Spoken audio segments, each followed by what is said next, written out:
नमस्कार मेरे सनातनी परिवार, हम हिंदुस्तानी आर के चैनल पर आप सभी का बहुत बहुत स्वागत है। योगेश्वर श्री कृष्ण भगवान श्री कृष्ण के पराक्रम, तेज, ऐश्वर्य और बुद्धिमत्ता के कारण ही वह योगेश्वर कहलाए और हम इनकी ही कथाओं के ऐसे ही गुणों का गान कर रहे हैं। तो कल हमने देखा था कि भगवान श्री कृष्ण कैसे रुक्मिणी के एक पत्र पे तुरंत ही पहुंच गए और रुक्मिणी को एक सिंह की भांति लेके निकल गए। लेकिन बाद में क्या होता है वो हम आज जानेंगे, क्योंकि बात कल अधूरी थी।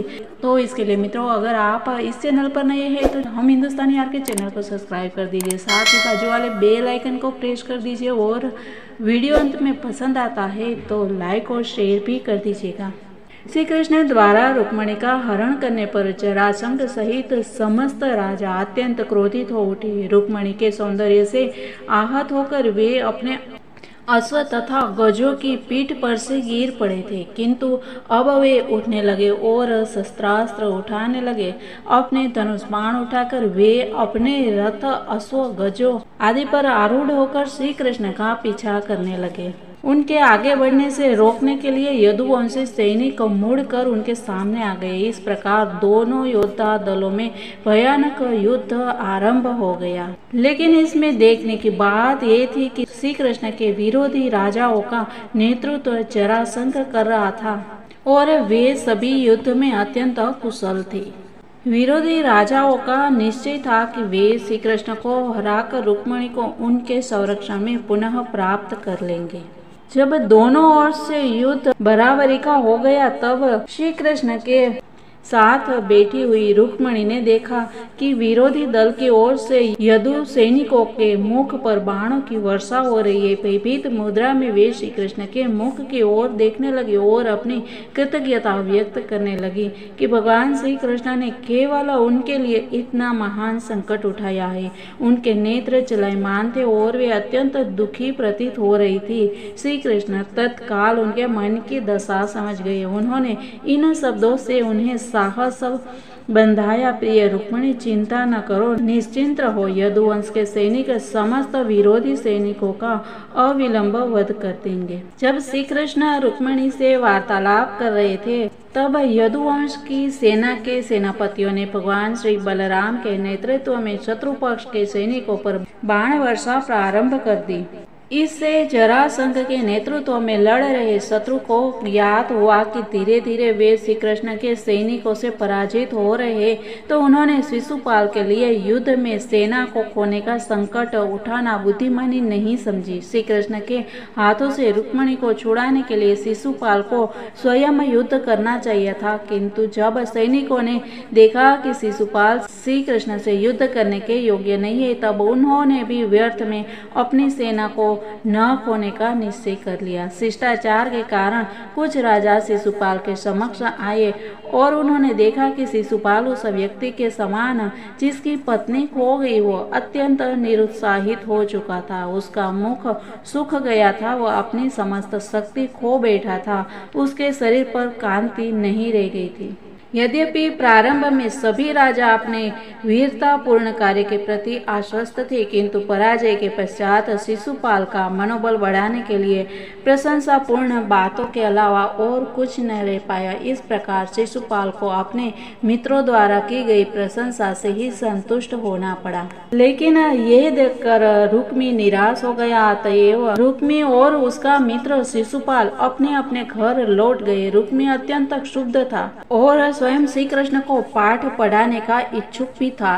अपनी प्रतिष्ठा का प्रदर्शन करने के लिए रुक्मी वापस लौटते हुए राजाओं के समक्ष प्रतिज्ञा करने लगा, आप मेरी बहन रुक्मिणी के साथ शिशुपाल का विवाह कराने में शिशुपाल की सहायता नहीं कर सके, किंतु मैं श्री कृष्ण द्वारा रुक्मिणी को ले जाने नहीं दे सकता। मैं उसको पाठ पढ़ाऊंगा। अब मैं वहां जा रहा हूं। उसने अपने को ऐसा महान सेनापति के रूप में प्रस्तुत किया और समस्त उपस्थित राजाओं के समक्ष प्रतिज्ञा की कि जब तक श्री कृष्ण को युद्ध में मारकर मैं अपनी बहन रुक्मिणी को उसके पास से छुड़ाकर वापस नहीं लाता, मैं अपनी राजधानी कुंडी न वापस नहीं आऊंगा। मैं श्री कृष्ण से तत्काल युद्ध करना चाहता हूँ। इस प्रकार वह शीघ्र ही श्री कृष्ण के समक्ष खड़ा होकर मूर्खतावश बारंबार कहने लगा, एक पल रुको और मुझसे युद्ध करो। ऐसा कहने के पश्चात उसने अपने धनुष की डोरी खींचकर सीधे श्री कृष्ण के शरीर पर 3 शक्तिशाली बाण मारे। रुक्मी के इस प्रलाप को सुनकर श्री कृष्ण ने तत्काल एक बाण मारकर उसके धनुष की डोरी काट दी और इस प्रकार रुक्मी को दूसरे बाण का उपयोग करने में असमर्थ कर दिया। रुक्मी ने तत्काल दूसरा धनुष उठाया। श्री कृष्ण ने अन्य 5 बाण मारे। बाण समाप्त हो जाने के कारण रुक्मी ने द्वंद्व युद्ध के शस्त्रास्त्र जैसे तलवार, कवच, त्रिशूल, भाले आदि अन्य ऐसे ही अस्त्रों की सहायता ली, किंतु श्री कृष्ण ने इन सब अस्त्रों को भी उसी रीति से काट दिया। बार बार अपने प्रयासों में असफल होकर रुक्मी ने अपनी तलवार उठाई और उसी प्रकार श्री कृष्ण की ओर तीव्र गति से दौड़ा, जिस प्रकार पतंगे अग्नि की ओर दौड़ते हैं। श्री कृष्ण अपनी तलवार से रुक्मी को मारने वाले थे कि उसकी बहन रुक्मणी श्री कृष्ण के चरण कमलों पर गिर पड़ी। रुक्मणी समझ गई कि इस बार श्री कृष्ण उनके भाई को क्षमा नहीं करेंगे, अतएव वे श्री कृष्ण के चरण कमलों पर गिर पड़ी और भय से कांपते हुए अत्यंत करुण स्वर में अपने पति से विनती करने लगी। पहले तो रुक्मणी ने श्री कृष्ण को योगेश्वर कहकर संबोधित किया। योगेश्वर का अर्थ है यह अचिंत्य ऐश्वर्य और शक्ति वाले। श्री कृष्ण के पास अचिंत्य ऐश्वर्य और शक्ति है। फिर रुक्मणी ने श्री कृष्ण को देवाधिदेव भी कहकर संबोधित किया। अंत में रुक्मणी ने अत्यंत विनीत भाव से विनती की, अपने इस शुभ विवाह के पूर्व वे उसके भाई का वध न करे, अपितु उसे क्षमा कर दे। यद्यपि वह श्री कृष्ण को अपने पति के रूप में प्राप्त करके वे अत्यंत प्रसन्न थी, किंतु वे इस विवाह के हेतु अपने बड़े भाई को खोना भी नहीं चाहती थी। रुक्मी अपने छोटी बहन से प्रेम करता था और वह अपनी बहन ऐसे व्यक्ति को देना चाहता था जो उसके विचारानुसार श्रेष्ठ पुरुष था। जब रुक्मणी अपने भाई के जीवन के लिए श्री कृष्ण से अनुनय विनय कर रही थी तो उनका संपूर्ण शरीर कांप रहा था और चिंता के कारण उनका मुख सूखा हुआ तथा कंठ अवरुद्ध प्रतीत हो रहा था। तब तक वहां बलराम जी उपस्थित हो गए और उन्होंने सांत्वना दी। रुक्मणी जी को भी सांत्वना देने के लिए भगवान श्री बलराम ने उनसे कहा कि तुम्हारा भाई का रूप विकृत कर दिया गया है, इस बात से तुमको दुखी नहीं होना चाहिए। प्रत्येक व्यक्ति को अपने कार्यों का सुखद दुखद परिणाम भोगना पड़ता है। और बलराम जी श्री कृष्ण को भी कहते हैं, प्रिय कृष्ण, यदि कोई संबंधी इस प्रकार की भूल करता है जिसके दंड स्वरूप उसका वध कर देना उचित हो, तब भी उसे क्षमा करनी चाहिए। इस प्रकार का संबंधी जब अपने दोषों के प्रति सचेत होता है तब यह विचार ही उसके लिए मृत्यु के समान होता है, अतएव उसका वध करने की कोई आवश्यकता नहीं है।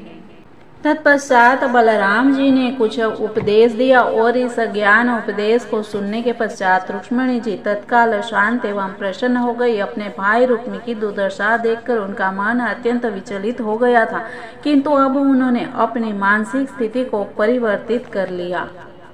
इस प्रकार समस्त विरोधियों को परास्त करने तथा रुक्मिणी जी का बलात्कार करने के पश्चात श्री कृष्ण उन्हें अपनी राजधानी द्वारका ले आए और वैदिक विधि विधान के अनुसार उनसे विवाह किया। इस विवाह के पश्चात श्री कृष्ण द्वारका में यादवों के राजा बन गए।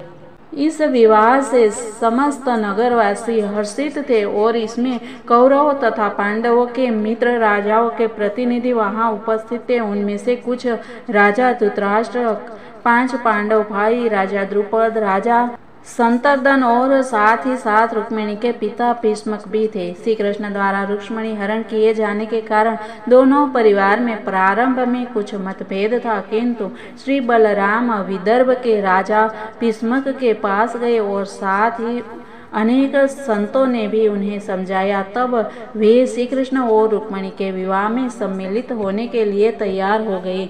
राजा भीष्म का झुकाव पहले से ही श्री कृष्ण को अपनी सुंदरी पुत्री देने की ओर था।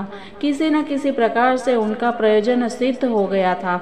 अतः यद्यपि उनका सबसे बड़ा पुत्र युद्ध में अपमानित हुआ था, तथापि वे विवाह संस्कार में प्रसन्नता से सम्मिलित हुए और पद्म पुराण में उल्लेख है कि महाराज नंद तथा गोप भी विवाह संस्कार में सम्मिलित हुए थे। श्री कृष्ण और रुक्मिणी का विवाह चारणों ने सर्वत्र उनका गान किया।